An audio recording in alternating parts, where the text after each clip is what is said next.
இந்த versus battle கம்யூனிட்டியில பயங்கரமா flow அப் ஆகிட்டு இருக்கு. நம்ம டீமன் ஸ்லேயரோட காடையும் ஜேஜேகேயோட மோஸ்ட் புரோக்கன் ஷிக்கிகாமியையும் மோத விட போறோம். ஒரு பக்கம் யோரிச்சி ஸ்குகுனி சன் பிரீத்திங்க கண்டுபிடிச்சு மூதானைய பயந்து ஓட வச்சால், இன்னொரு பக்கம் மஹோராகா நீங்க என்ன தூக்கி போட்டாலும் அதுக்கு அடாப்ட் ஆகிற டிவைன் ஜெனரல். நிறைய டீமன் ஸ்லேயர் ஃபேன்ஸ் என்ன நினைக்கிறாங்கன்னா, யோரிச்சி தான் ரொம்ப ஃபாஸ்ட் ஆச்சு, சோ அந்த வீல் சுத்துறதுக்குள்ள மஹோராகாவை ஸ்பீட் பிளிட்ஸ் பண்ணி முடிச்சிருவாருன்னு. ஆனா டீமன் ஸ்லேயர் ஃபேன்ஸ்க்கு ஒரு டிவாஸ்டேட்டிங் நியூஸ் இருக்கு. இந்த ஃபைட்ல ஸ்பீட் ஒரு மேட்ரே இல்ல. மஹோராகாவோட அடாப்டேஷன் எவ்வளவு புரோக்கன்னா இங்க யோரிச்சி ஜெயிக்க 0 வின் கண்டிஷன் தான் இருக்கு. நான் ஏன் அப்படி சொல்றேன்னு எக்ஸ்பிளைன் பண்றதுக்கு முன்னாடி யோரிச்சி ஜெயிப்பாருன்னு நினைச்சா இப்பே கமெண்ட்ல தட்டி விட்டுருங்க. ஏன்னா நான் சொல்ல போறது கேட்டதுக்கு அப்புறம் உங்களோட மைண்டே மாறலாம். உங்களுக்கு இந்த மாதிரி கிராஸ் யூனிவர்ஸ் பிரேக் டவுன் பிடிக்கும்னா மறக்காம லைக் அண்ட் சப்ஸ்கிரைப் பண்ணிருங்க. நிறைய பேர் தப்பா வச்சிருக்கிற மேட்சப்ஸ் தான் நம்ம பிரேக் டவுன் பண்றோம். வாங்க வீடியோக்குள்ள போலாம். ஃபர்ஸ்ட் யோரிச்சி எவ்வளவு அப்சர்வ்ட்லி புரோக்கன்னு பாத்துடலாம். சன் பிரீத்திங்கோட கிரியேட்டர் இவரு. பிறக்கும் போது demon slayer mark, transparent world எல்லாமே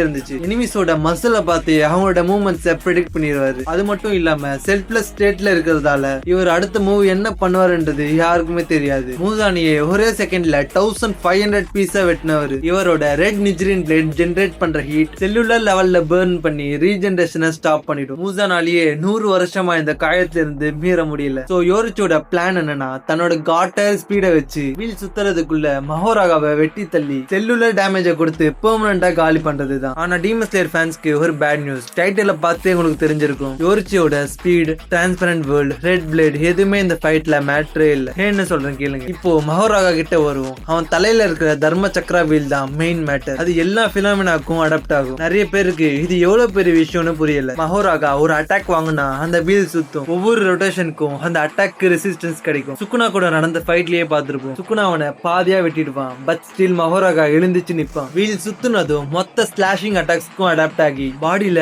ஆட்டோமேட்டிக்கா ஒட்டிக்கும். இதுல ட்விஸ்ட் என்னன்னா, மஹோராகா டிஃபென்சிவா மட்டும் அடாப்ட் ஆக மாட்டான், அஃபென்சிவாவும் ஆகும். சுக்குனாவோட ஸ்லாஷுக்கு அடாப்ட் ஆனது மட்டும் இல்லாம பேசியே வெட்டுற அளவுக்கு எவால்வ் ஆகியிருப்பான். உண்மையை சொல்லணும்டா ரொம்ப பயங்கரமான எபிலிட்டி இது. யோரிச்சி ஃபேன்ஸ் ஒத்துக்க மாற்ற விஷயம் ஒண்ணு இருக்கு. மஹோராகா அடாப்ட் ஆக வீல் நிறைய வாட்டி சுத்தணும்னு அவசியம் இல்ல. அடிப்பட்ட உடனே வீல் அனலைஸ் பண்ண ஸ்டார்ட் பண்ணிடும். சோ யோரிச்சி 1500 பீஸா வெட்டினாலும் கீழே கிடக்குற மஹோராகாவோட பாடி பார்ட்ஸ் ஓகே இது ஸ்லாஷிங் அட்டாக் வித் ஹீட் அப்படின்னு அனலைஸ் பண்ணிட்டே ரீஜெனரேட் ஆகிடும். நீங்க கேட்கலாம், ரெட் பிளேட் ரீஜெனரேஷனை ஸ்டாப் பண்ணிடுமேன்னு. ஃபர்ஸ்ட் அப் மஹோராகா ஒரு டீமன் கிடையாது, அது ஒரு ஷிகிகாமி. அவனோட ரீஜெனரேஷன் கர்ஸ்ட் எனர்ஜியை பேஸ் பண்ணது. So red blade cells burn பண்ணாலும் வீல் அந்த ஹீட் பேஸ்டு செல்லுலர் டேமேஜ்க்கு சேர்த்து அடாப்ட் ஆகிரும். நிறைய பேர் யோரிச்சி ரொம்ப ஃபாஸ்ட் பெர்செப்ஷன் பிளிட்ஸ் பண்ணிடுவான்னு சொல்லுவாங்க. ஆனா ஒன்னு புரிஞ்சுக்கோங்க, ஸ்பீடை வச்சு ஒருத்தரை கில் பண்ண முடியலனா அந்த ஸ்பீடே வேஸ்ட் தான். அதுக்கு ஒரு எக்ஸாம்பிள் சொல்றேன் கேளுங்க. யோரிச்சி 10,000 பீசஸா மஹோராகாவை வெட்டார்னு வச்சுக்கோ, சூப்பர். ஆனா மஹோராகா சாக மாட்டான், ரீஜெனரேட் ஆகி எழுந்துருவான். ஃபேட்டல் டேமேஜ்ல இருந்து ரீஜெனரேட் ஆகிற ஒருத்தர் வச்சு ஸ்பீட காட்டி என்ன பிரயோஜனம்? மோரோவர் மஹோராகா ஃபைட் பண்ணது 15 ஃபிங்கர் சுக்குனா கூட. சுக்குனா சிட்டி பிளாக்கே அழிக்கிற பவரை வச்சும் ஸ்லாஷஸை வச்சு மஹோராகாவை கொல்ல முடியல. புகாவை யூஸ் பண்ணி மாலிகுலர் லெவல்ல வேப்பரைஸ் பண்ணி தான் கொண்டு இருப்பாரு. யோரிச்சி கிட்ட அப்படி ஒரு நியூ அட்டாக்கே இல்ல, ஜஸ்ட் ஃபயர் எஃபெக்ட் மட்டும் தான் இருக்கு. அதுவும் புகா மாதிரி சன் லெவல் ஹீட் இல்ல. உண்மையான ஃபைட் ஸ்டாமினா தான். யோரிச்சினால